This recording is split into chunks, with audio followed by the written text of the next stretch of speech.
Hey YouTube, it's your girl Jimmy Pink, and I just got done watching the 2016 BET Awards. Today is Tuesday. I'm late, but you know, bitch don't got cable, and it's on BET's website, so I just got done watching it.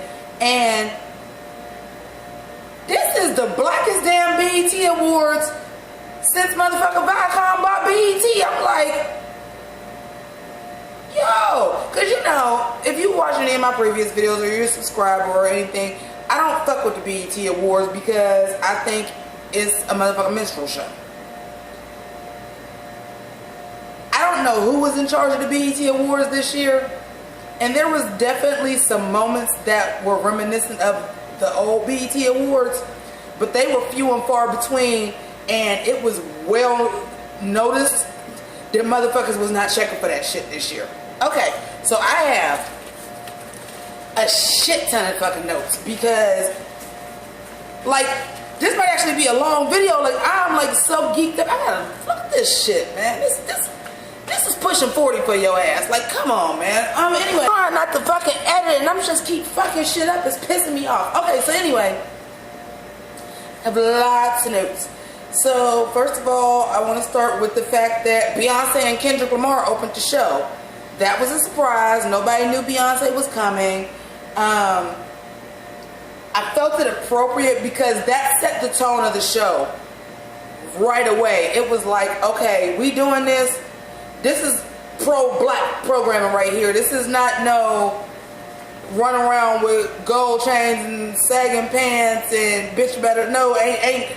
We're not having that this year. We coming out with African dancers. We gonna take Beyonce and Kendrick Lamar, the two motherfuckers that on the biggest world platforms was like being unapologetically black. We doing this shit, and they opened the show together. I know, y'all know I'm not a Beyonce stan, but I was feeling that. And then I'm gonna talk about it later because I have everything in chronological order. But when she won the award for Best Video, and I was like, oh, that's shade. She left already.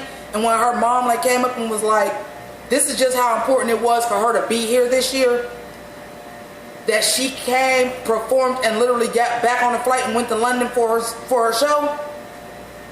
Props, man. Props. And I always love Kendrick Lamar.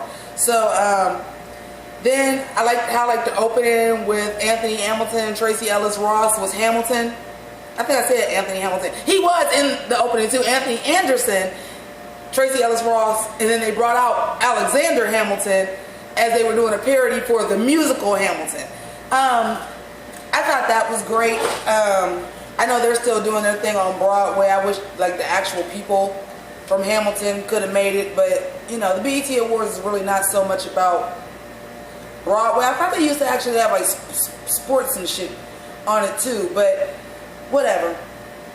Getting on to this. So I do have a question. I have a lot of positive stuff to say, but I still got my shade to throw. And darling, the library is open. How was best group, like two of them was groups and the other three was just like people collaborating with other artists? Like the winner for best group was Drake and Future. I'm like, are they a group? Because if they're a group, then Jay-Z and Beyonce is a group. And Rihanna and Eminem is a group. And Rihanna and Drake is a group. Like, when does this stop? Okay. I had to text message my niece. You know, she's 20 years younger than me. I'm not hip to everything. I'm like, who the fuck is Bryson Tiller? And how did he beat The Weeknd? Like, okay. Moving past that. So I want to get into the first, like, actual performance. Well, first performance that wasn't, like, the opening. Which was Designer and Panda.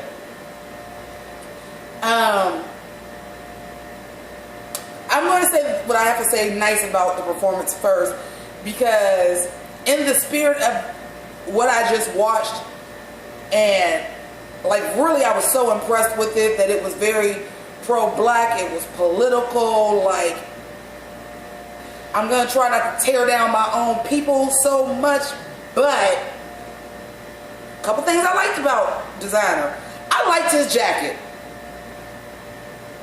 like the holographic shit in the back. I like that. And I like the design of the set.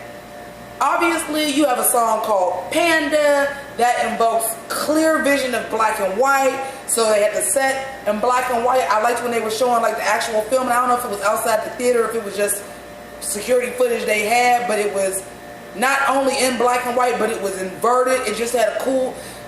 My degree is in graphic design, so like I look at shit like that, I'm like, it just had a very cool visual effect with the way that the stage looked. I was disappointed that he did not himself have on black and white. I was disappointed in that. I mean, he had on black. I think it was a little bit of yellow, a little bit of red, and the holographic on the back of the jacket was picking up, you know, multiple colors. But I was a little disappointed he didn't have on black and white because I thought that would have looked sickening with the way the set was set up. Like, I thought that would have looked dope. But obviously, and here comes the shade, based on the performance, you're not a performer because I didn't understand anything you were saying. All you was doing was running around the stage, and I don't really know what the fuck your song is about any fucking way, so I can't say how you could incorporate that into your performance. Like, obviously, Beyonce and Kendrick Lamar, who are masters of that, especially Beyonce, is a master craft of putting a show together and taking how the song feels and the influence of the song and bringing that to a visual thing. It's gonna be kind of hard to visually follow that up anyway, which is why they got an opening slot, and you were just a performance. But one thing I do gotta ask, and this actually honestly in my notes, because somebody tell me what the fuck Oscar for Grammy means. What the fuck does that mean? I know the Oscars, I know the Grammys, I obviously know award shows. Hello, that's how I started doing videos in the first place, and then I fell off and like now I'm doing it again. But what the fuck is Oscar for Grammy? What is that slang for? If y'all know, please put it in the comments, because I really, what the fuck is Oscar for Grammy? Can I go Tony for Emmy? Can I go Billboard Award for American Music Awards? Like, how does this work? Can I go Stanley Cup for Lombardi Trophy? Like, how does it work?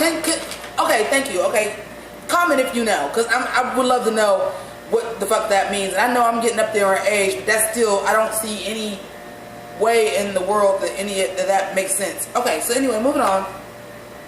Michael B. Jordan won Best Actor, which when I looked at the nominees, I thought that he should have. I was like, boo, that he wasn't there, because Michael B. Jordan is one of my lovelies. Like, I want to see Michael B. Jordan and Taraji P. Henson in a movie together so bad, because they are my two. Taraji been my favorite actress for a while, but they're my two favorite actors right now, like my favorite actor and actress, and I would love to see them do something together.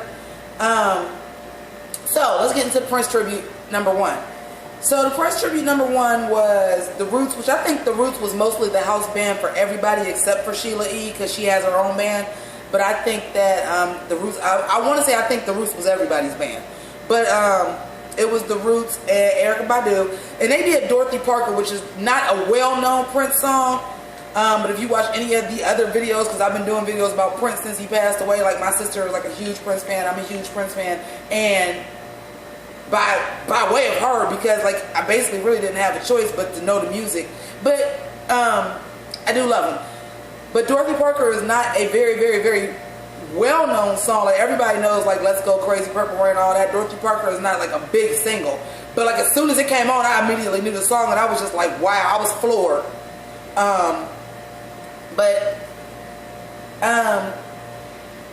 It was a strange choice, but I do love that song. I didn't feel like it was the greatest job done with it. I put it to you like this. I'm not going to say I don't think it was the greatest job done with it. I feel like, and it could just be because I was watching it on the tablet through earphones, but it sounded like the sound mixing may have not been up to par for it to sound good. I think like I definitely think some monitors was off, and I'm getting that when I get into Fat Joe's performance. I think some of the monitors may have been off, so like, but anyway, and then Bilal, where the fuck Bilal been? He looked like he been kicking it, because he had some bags under his eyes, but he did The Beautiful Ones, and I have to tell y'all this, The Beautiful Ones is my favorite Prince song of all time. Like, literally downloaded it, bought it off of iTunes, paid for it. Like, The Beautiful Ones is my favorite Prince song of all time. And it was insanity to me. Oh, that just means my phone charged. It was insanity to me that somebody did that. Because, I mean, people that know Purple Rain know that song, but like you said, like, it's still not one of those Kiss 1999, like those big Prince super humongous hits. And at first I was like, you know, I gotta try to cut dude slack, because again, it's my favorite Prince song, and it's hard to top Prince at doing Prince.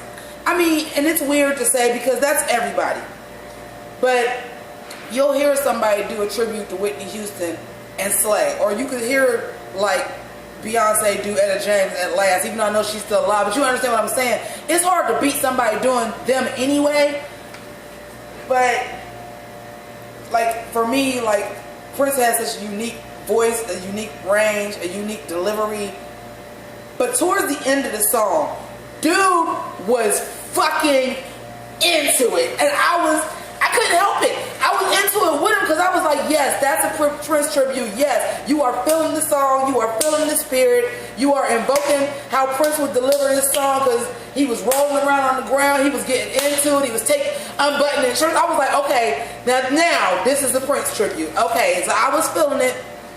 Some of the notes were a little bit rough, but the Beautiful Ones, that song is almost entirely in falsetto.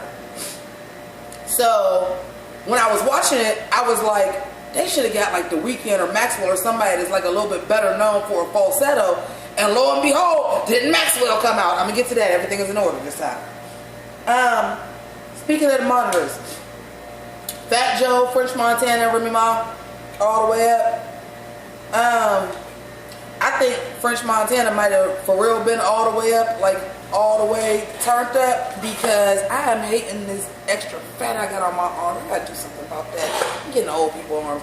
Anyway, he was all the way turned up, because I'm like, all you got is the fucking hook, and you fucking up. I just was like, I'm confused, but okay, whatever. Really, let's just call it what it was. I don't understand why it was Asian inspired. I don't know why they had Crouching Tiger, Hidden Dragon in the fucking background. It has nothing to do with the song. I don't understand why that was there. I think we was just happy to see Remy. Honestly. She looked amazing for her. I know that sounded like shade, but like I'm so used to her being, you know, like grimy girl, you know what I'm saying? Like gully, like she would look like a girl, but like, you know what I'm saying? She would look like a hood chick. So I like her being like a dress was like a shock. But she looked good. She looked good. I'm happy that she out. I'm glad she good. Her and Pap seem to be doing good. So good for you, girl. And I'd love to see you come back on some of your own shit. And because you slay. You used to slay back in the day, but even on this song, you had the best lines. Bitch, you slay. And I'm glad that you back. And I hope that you could come back and actually, you know, get up in hip hop again and take the place that probably would have been going to you anyway had you not got locked up, and then we went through the whole little Lady Gaga Kim pink print bitch. But I digress. The New Edition cast. Okay, first of all, like, now let's get into some real shit. I talked about Prince, I talked about Michael Jackson, I talked about Madonna, but in my household, New Edition, that was the first album. It wasn't mine, it was my sister's. It's the first album that I had. Is This the End is literally the first song that I knew every single word to. I think I might have been 3 or 4. I have to look that up. I want to say 3 or 4, but I knew every word to Is This the End. Candy Girl, like my sister still got the New Edition cover with them in the different color motherfucking members only jackets with the little girl. Man, you don't even know. I can't wait for this New Edition movie. Once they brought the cast out and everybody like sang and said who they was playing, I'm like, okay, I'm feeling it. I'm loving it. Then Taraji came out. Taraji won because Yaz, who plays not Jamal Line, Raheem. Damn, why don't I know his name? You know, the youngest Line. Well, he's playing Michael Bivins, so when, you know, they did Best Award, he was like, my mama, Taraji P. Henson, she came up, she said something about she don't even get political, but if y'all don't think Trump can get in office, like, for real, this was a motherfucker pro Hillary Clinton rally in this bitch. I'm not even gonna say it was a pro Hillary Clinton rally. It was an anti-Trump rally in this bitch. I'm just not even gonna lie. Like, but I was living for it because I'm like, we are black entertainment television. Why are we not speaking about black issues? Why are we not getting fucking political? So I had no problem with it. I was loving it. Okay, again. Oh, then the little New Edition guys, when they came out and was like, hey, we played New Edition too. That was just so cute. I'm geeked. I'm really excited for the New Edition movie, and let's hope it does not go the way of the Whitney Houston story or the Aaliyah story, or TLC was alright, but let's just hope, but New Edition is actually very involved in it, so let's just hope like it's really done right. Prince Tribute number 2.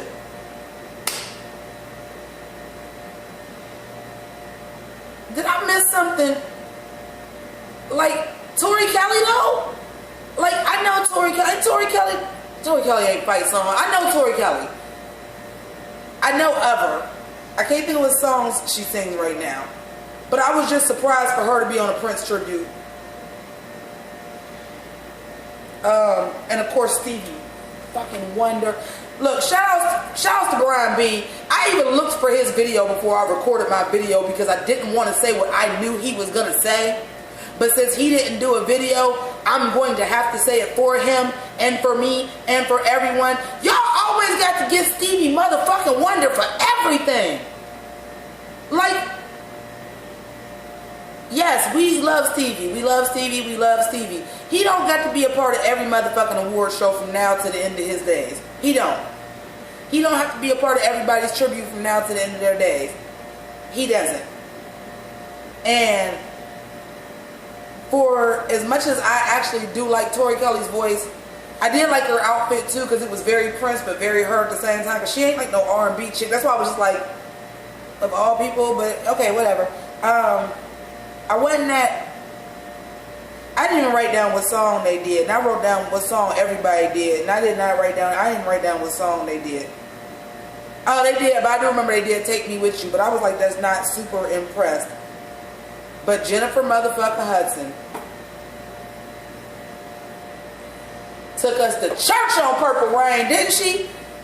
Like, she is just vocal perfection every time. I do not understand why she is not a bigger star as a singer, because she is so, there's very few people that every time they go out they slay and they are pitch perfect. Like, it's always on point. It's only like Bette Midler, Patti LaBelle, Aretha Franklin, Barbara Streisand, and I know here come the Hive. What about Beyonce? No, Beyonce fucks up sometimes. I'm talking about these people come out, don't never make a motherfucking mistake, and they slay. Like, they voice sound like it's record every fucking time. Can't say that about Beyonce. She danced too much to sound like that. I'm talking about straight up singing, okay? She's up there with them. I don't understand, like, why her singing career is not, like, she is so vocally perfect every time that she sings. And she slayed Purple Rain. I was feeling like her outfit, I don't know if anybody else caught that. I'm like, she basically got on a raincoat. Like, her dress was like a trench coat with a hood. Like, she basically had on a raincoat singing Purple Rain. And she killed. She killed and she slayed. Beyonce, Formation, won Video of the Year. Now, once again, this is, like, all this shit is shocking to me because y'all know I'm not a Beyonce hater, but I'm not a Beyonce stan. I think she overrated. But the awards she won this year, she deserved. Hands down deserved them. Like, she's like, and she slayed. Okay, ladies, now let's get information. She slayed. Yeah, she slayed this year. She slayed. I gotta give it to you. Props to you, mama. Then I wrote down, I guess I'll find out who Bryson Tiller is. And I was like, oh, wait, no, I won't. Because, is it just me or is he just Trey Songz 2.0? Which makes him R. Kelly 3.0. Like, I'm like, oh, it's a singer singing over hip-hop beats in a sing-songy style that basically sounds like he's rapping. He just got a nice voice. next. Best hip hop artist. I was like, now y'all know I'm Team Drizzy all day. But his sexy ass. But I don't think he should have won Best Hip Hop Artist over Kendrick Lamar by any motherfucking weight or matter or either. Layla Ali, like they brought her out to talk about her father, which is Muhammad Ali, unless y'all live under a rock and didn't know that. Very touching speech, like she teared up. She did a very good job though. Like if I had to do something like that for my dad, like that soon after his passing, even on a national stage, even though like that's a lifestyle that you grew up with, like I think she conducted herself very well. She spoke very eloquently. She looked amazing. She said some very important things. She said some quotes from her father that, you know, needed to be heard, and that was a nice moment. Prince tribute number 3 was Maxwell, which I was ecstatic. The first song, at first I was like, wait, because it was like Rain, and I'm like, okay, it's another Prince tribute, yay. But then I'm like, I don't recognize this song. Maybe it was a newer Prince song, or maybe it's a song that Prince and Maxwell collaborated on. I'm not sure. But then when he got into, I gotta set the notes down for this one. When he got into, it's been 7 hours and 66 days since you took your music away. Did you change the lyrics to Nothing Compares to You and make them about Prince? And slayed that shit. I'm gonna need, listen, Madonna, I'm gonna need you to go to IKEA. Go get all of the dining room sets, all of the ottomans, all of the couches, all of the benches. I want you to have several seats. Actually, you don't even get to deserve to have several seats. Get them seats to Maxwell. Because if you was going to do Nothing Compares to You as a tribute to Prince, that's the way you fucking do that shit. He slayed doing it. And what a lot of people don't know, like a lot of people, like I said, was mad at Madonna for doing Nothing Compares to You because they associated with Sinead O'Connor. But see, for somebody that listened to like Prince so much growing up, I recognize that the runs, the intonations, like different phrasing, different arrangement of the notes, the way that Maxwell was singing it, he was singing the Prince version. Like Madonna was straight up singing the Sinead O'Connor version. He was singing the Prince version. Yes, I understand it's the same song. Yes, I understand it was written by the same person. But I'm just saying, when Prince sang it live and was recorded, it was certain ways he took the notes, and in certain ways he did runs, and Maxwell was doing that. So he sang the Prince version of that song. And yeah, that was Jesse Williams winning the Humanitarian Award. The speech was beautiful. I agree with everything that he said. He is such an intelligent,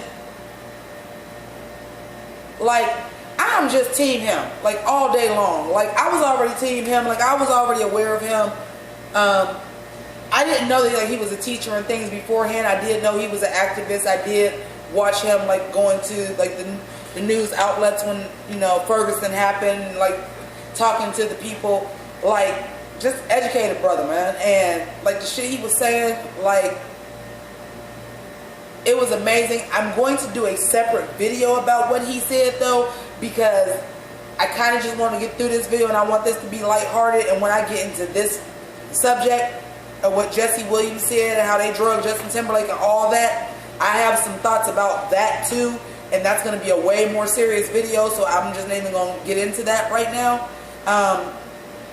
And when I do decide to do that video, if I do it the same day or not, I'll, you know, annotate it or something so that y'all know how to get to that video if you want to watch it. But we're going to pass that up by now. And the crazy thing about it was everything that he said. My favorite thing that he said, and I'm going to quote this part where he says, just because we're magic doesn't mean we're not real.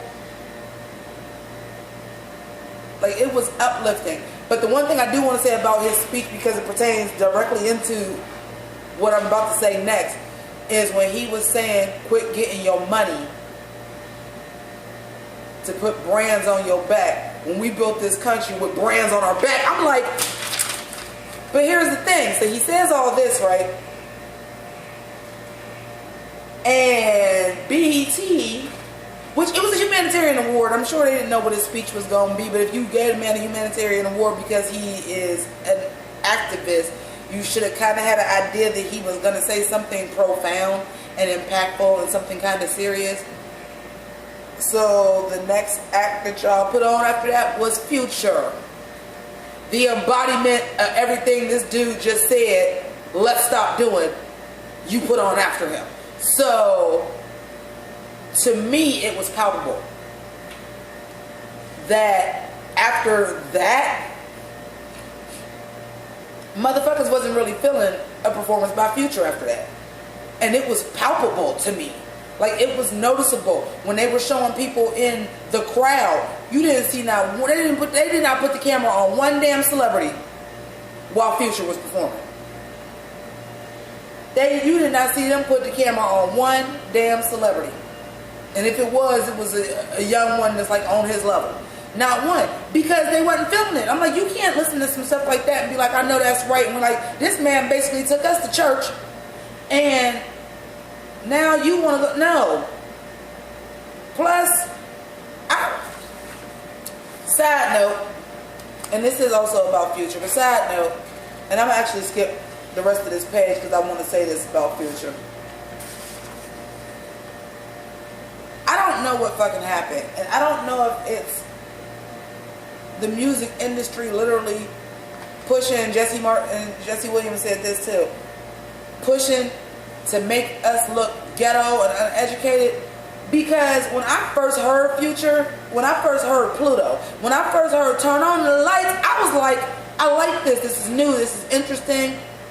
I like Turn Off the Lights, where he was like talking about like being in love with this girl like I'm looking for her.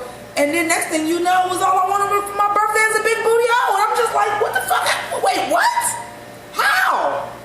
And now it's like, I don't even know what the fuck you said on stage. Something about you leaning, you drinking syrup, you got a Maserati, just the usual shit that y'all say, Versace, get the fuck out of here with that shit. I'm tired. Especially since the music on this show, like even Panda, I like Panda. Don't ask me shit he's saying, but that shit'll get me hyped. Like when I be at work, and it be the late night, and I be trying to stay woke, and I don't want to get another cup of coffee, I'll be like, Panda. I mean, it's hype. I don't know what the fuck he's saying. Future, I don't even like your beats no more. I can't understand your beats, your hook, nothing. It's terrible. Just you're terrible. You're terrible. I'm tired. I'm done. And why would Drake? And Drake here? Never mind. Another story, another video for another day. Let's get back into the BET Awards. So, Prince tribute number 4 was Janelle Monáe. And I didn't get a chance to look up the information, but they had said he was her mentor. And I know Prince did have like a lot of proteges that were women. And I felt like once they said that, I seen it. And okay, let me go over all the songs she did. She did Let's Go Crazy. I'm sorry, yeah, she did Let's Go Crazy. She did Delirious. She did Kiss. She did Pop Life, which I love. She did I Would Die For You. She did like these slight costume changes to go with each song. Like for Kiss, like she had the crop, like she came out with like the Prince, obviously, like in the Revolution. For Kiss, she had like the crop top with the buttons that he had on. She had on the assless pants. Like she put on like the fur coat, like his Sign of the Times look. Like another thing was like, I'm like, vocally, I didn't think it was the strongest performance, but A, it's difficult to dance and sing at the same time, period.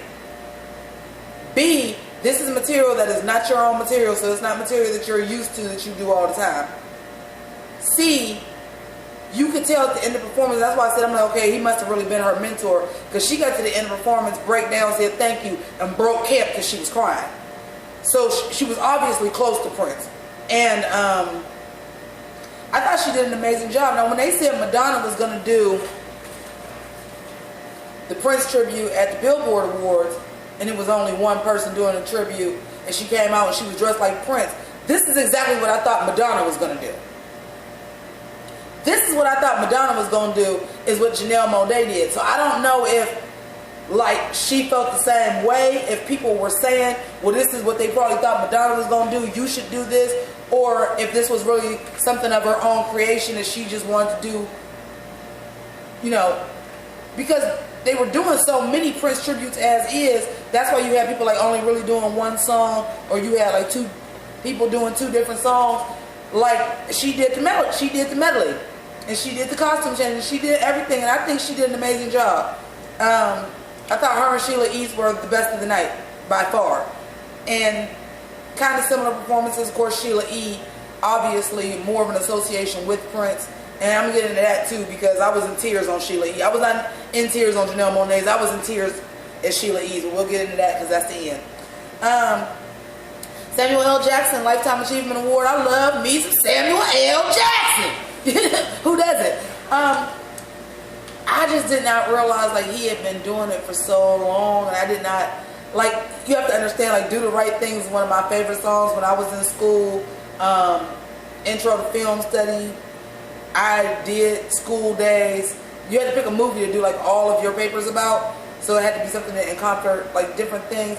And one of the things, I can't remember what it was called, but I chose dance in film as a way to, I can't think of it because I can't think of it right now. It's been years since I took that class, but I used movement, and I used School Days because I love the movie so much, and I didn't even realize that was him. And was like, is it true what they say about mission men? I'm just like, oh my god, that was Samuel L. Jackson. Oh my god, like.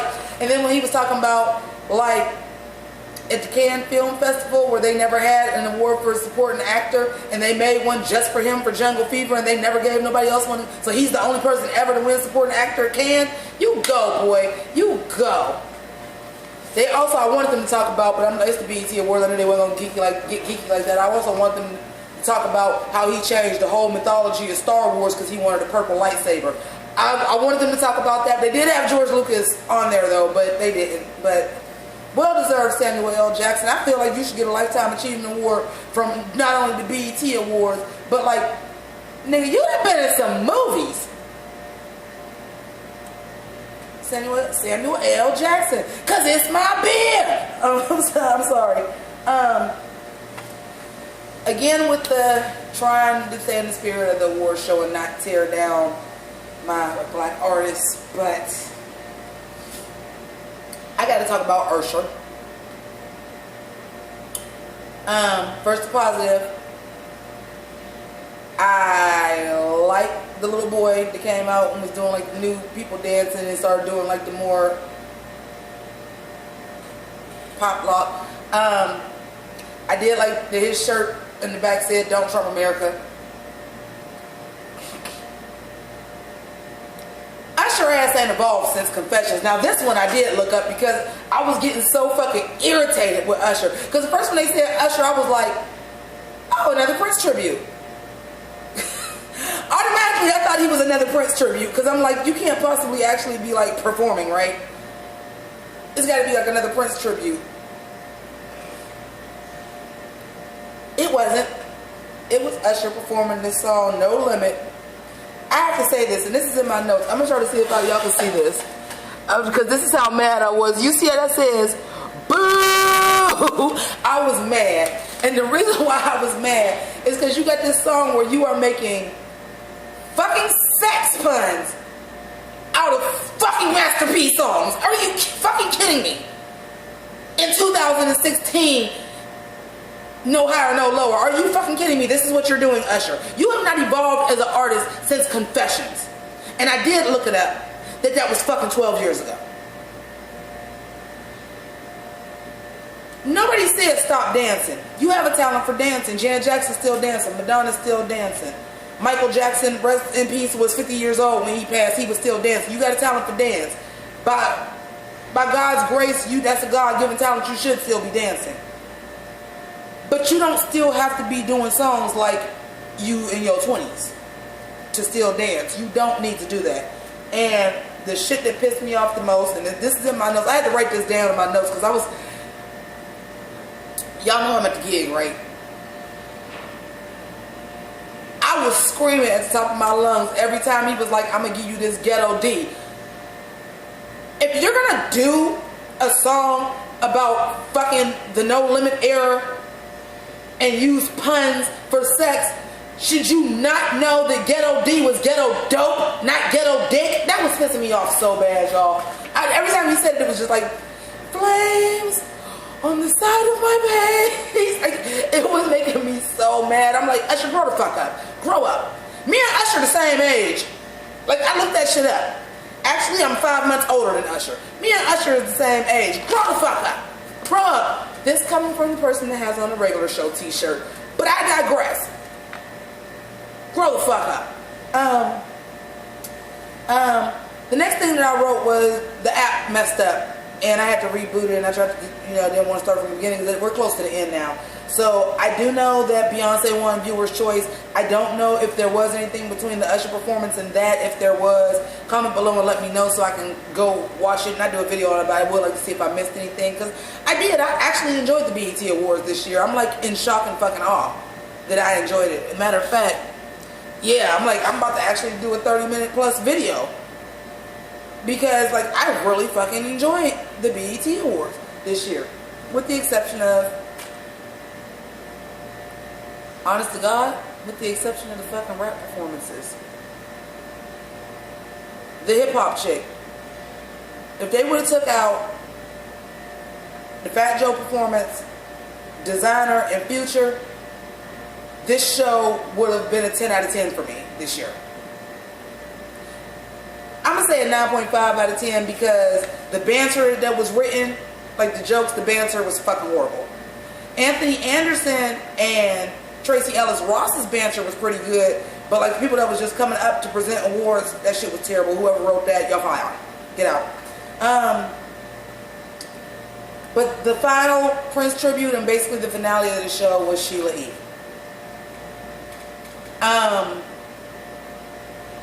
What can I say? It's what I was waiting for because I was actually appalled at the Billboard Awards for getting Madonna. And I'm like, okay, where is Sheila E? Where is Morris Day in the Time? Where is Sinead O'Connor, who is batshit crazy but is still alive? Where is Sheena Easton? Ain't she still around? Where is Apollonia? Like, these people are fucking around.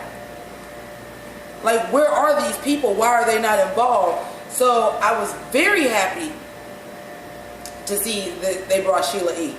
And with Sheila E did Housequake, she did Erotic City, which I do believe she was the female vocalist on Erotic City.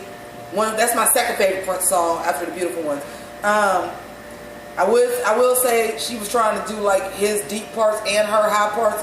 Probably not the bestest idea, but it was still like she had on very like an age appropriate like outfit, but still had like the Prince and the Revolutions, like back when she was with Prince, like the jacket and stuff. Like I just loved the costume. I love how everybody like just embraced Prince and wore purple and did wore purple or wore something that was reminiscent of the song they were singing or did something to invoke Prince. Like it was, I'm gonna say overall I give the tributes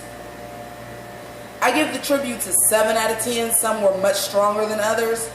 I give the show overall a 9.5 out of 10. I give Janelle Monáe and Sheila E. 10 out of 10 for their tributes.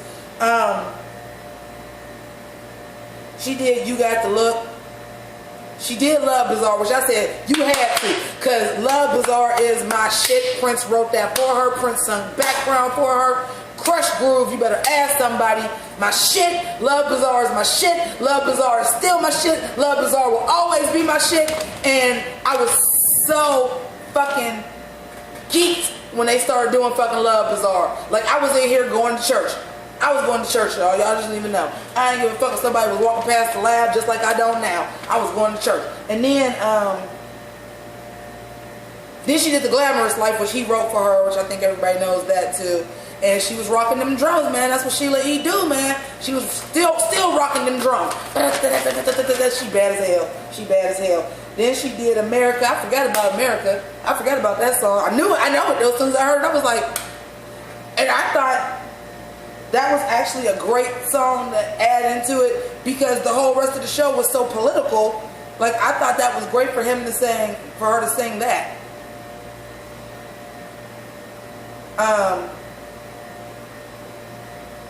She ended with Baby I'm a Star. Like, by the time she got the Baby I'm a Star, she slaying the children because Jerome then came out from Morris Day in the Time. You know, Under the Cherry Moon, if you ever seen Under the Cherry Moon, it's Prince and Jerome. But Jerome is like Morris Day. But it was like, it was fucking fantastic. And then, like, they stopped and, like, she held up his guitar and, like, she was crying. And then, like, I started crying. And before I even was paying attention, because I was knocking the tablet over trying to get to the tissue. And, like, when I got to sat back up, I seen Maite, which is his wife, which is his ex-wife. I'm like, oh, God, y'all done brought out Maite, too. Like, I'm just like, girl, they slayed me with that. I just was like, okay. And y'all was dead. And y'all knew what y'all was doing this year. You damn right Sheila E. should have been the finale. You was damn right. Oh, something I do want to say that I didn't make a note of because the screen was black, but I did hear Beyonce's mother make an excellent point, which was like, you know, the Prince tributes were fantastic tonight, but, you know, we lost other legends too soon, Whitney Houston, Michael Jackson, and, you know, let's not always wait for our artists to pass away to show this kind of love. And I can feel her on that because her daughter is probably the closest thing to those three megastars were in the 80s. If not have surpassed it, I definitely would put her on the level of Madonna in the 80s. Madonna in the 80s and 90s is to Beyonce in the 2000s and 2010s. Yeah, I see that for sure. So I can definitely see why, you know, her mom would say that, like, you know, they work so hard to keep us entertained and everything. So that was, you know, good shit, Tina Knowles.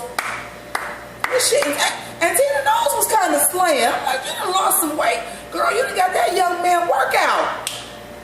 She got her some goddamn lemonade too. It ain't just her daughter. Last little side note, they had like that Music Mogul show, and Snoop Dogg said he had an album dropping July something called Kool-Aid. I'm like, if that is the male fucking lemonade, Snoop Dogg, shame on you, you dirty fucking, god damn it, you will do anything for money. Artistic, what's the word I'm looking at? Integrity. Fuck. But what if it is the male Kool-Aid, and what if it's like Doggy Style, the Chronic Snoop Dogg, and it's dope? Here's hoping. So anyway, I'm gonna get into the thing with Jesse Williams and Black Twitter dragging Justin Timberlake and that later, because like I said, I really don't like to do half-an-hour videos, but I had a lot to say. I'm proud of the BET Awards. I don't know if it took for our country to almost be a motherfucking race war for them to realize, yeah, we owned by Viacom, but we are black entertainment television, and we need to be talking about black issues, and we need to be, you know, educating black people. I don't know what the change is, but BET, keep it up. Because I literally have not watched the BET Awards in like 5 years because it's been a motherfucking minstrel show and coonery at its finest. And this year, it was fantastic. I liked it. I will say I do think the Fat Joe performance, though, was also a victim to bad monitors. But I would just put it to you like this. As a former semi-professional rapper, monitors set up for musicians and monitors set up for singers and monitors set up for rappers are not set up the same. So because it was so heavy on the Prince tributes, I'm wondering if that's why all the rap performances suffered the way that they did. None of them were really clear. Now, Designer and Future, it didn't matter if their vocals was clear anyway because you wouldn't understand what they were saying either. But Fat Joe and Remy Ma, like, I literally heard Fat Joe get off beat. And I definitely think that was an issue with the monitor, because even me, I'm sitting here like I'm kind of, because I've done it, I'm sitting there listening with him, I'm like, he gonna miss that beat. Like, I knew he was gonna do it, because I couldn't hear it. And I'm like, the monitors are set up wrong. I'm like, he gonna miss that beat. I can't hear it. And he did. So, but with that being said, hats off. My hat's off to you this year, BET. Just wonderful job. Keep it up, please. Because I do not want to come back next year and actually be excited for the BET Awards to only be disappointed again. Like, keep it up. This was such a positive show. It was such a positive show this year. Like, keep it up. Please. Please. Video been long enough, so deuces.